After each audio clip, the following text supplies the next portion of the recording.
Oh yeah, I guess it's well, other than the fan, it's pretty quiet right now. Sorry about that. Yeah, I guess don't worry, I'll speak now. So, thing about this guitar is well, actually, can you hear me okay? Can you hear me okay? Oh, maybe not. Let me try something. Okay, there we go. Is that better? I think yeah, I think that's a little bit better. Now you can probably hear me. Uh, Apparently, this is the trend for a while now. Is you gotta have you gotta be holding the mic in your hand on camera, you know, so that it gives it sort of that uh,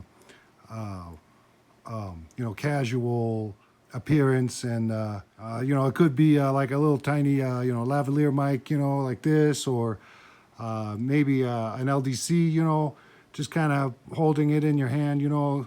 Probably should be on a stand, but you just kind of hold it in your hand so that you know, it just gives it that casual feel. So here we go. We got the casual EV you know, long range mic here. So let's see how this. So the thing about this guitar is the pick. No, I'm just kidding, guys. Okay, there we go. That's better. So can you hear me now? All right, guys. Okay. So the thing about the no. Oh, sorry about knocking the camera. So the thing about this guitar is that it's got the USA Fender Telecaster pickups in it. So you know, at the heart of this guitar, you know, I guess you could say that this is the guitar of my American dreams. So yeah, I'd have to say that this is definitely one of my favorite guitars. You know, especially since I built it up all from totally separate parts. The body was completely just, you know, bare, and I picked out all the little bits and pieces and parts individually. So yeah, this would definitely be one of my favorites. But yeah, as I mentioned before, I did break it at one point. I dropped it.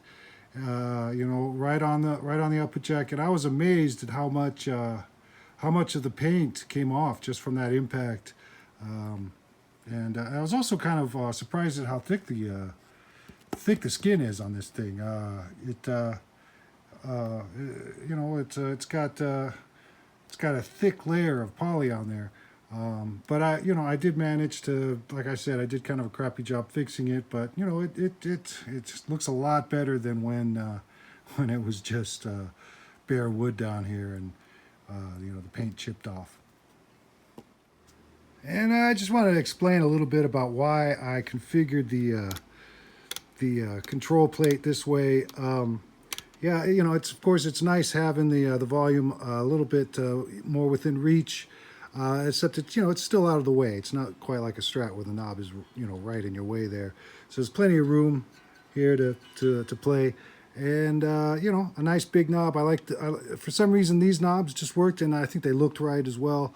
And then I got the smaller one here, and in conjunction with the Strat style switch tip here, it just gives you a lot more room to get your finger in there to move the switch with the small knob and the small switch. You know, none of the you know, the traditional Telecaster switch tips make that much sense to me, because they just kind of almost make contact with the volume knob, either the barrel one or the top hat one, what I think that's called.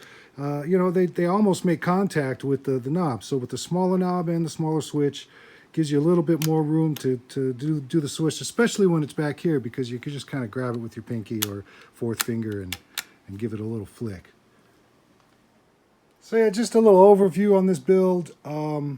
Just kind of a continuation from my last video, getting more detail about this thing. But yeah, even though I've had this thing for you know, well over 10 years now, yeah, I'm still thrilled. I'm still elated, you might even say, that I managed to piece together this this guitar. Very happy. On the turntable today, and on the turntable today we have the Yes album by Yes. So yeah, the thing about this album is it exposed me to a lot of different styles. You know, beyond, you know, the Beatles were the same way, of course. They you know, exposed us to many different styles of music, sort of within the same vein. And the same thing goes here with Yes. Yes kind of introduced me to, you know, some new ideas. And yeah, I was listening to this thing when I was very young. My mom used to play this album. This is not her copy. I guess I got a newer copy. I still have her old copy. It's really beat up because she, like I said, she used to play this. I remember her playing it when she was cleaning house, and I would be just kind of sitting on the floor, you know, kind of. Had to stay in sort of one place, so I would just kind of go in circles with a couple of cars, you know, just going around and around while sitting down on the floor. But yeah, I remember hearing this with the vacuum cleaner going in the background. Really cool music, and you know, interesting band. So, in a word, yes.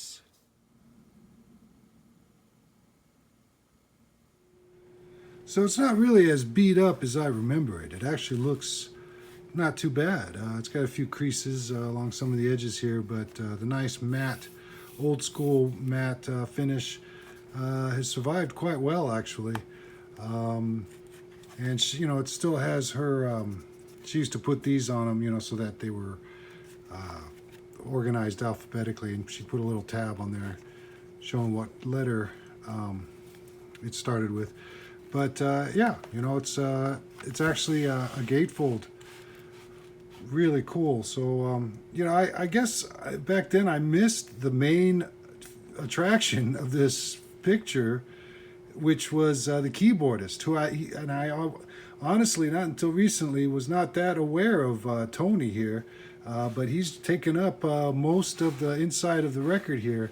But yeah, John, Bill, of course, and Chris and Steve, I was quite aware of, you know, through the years. Not when I was a kid, but you know, later on when I was more, you know, more interested in music.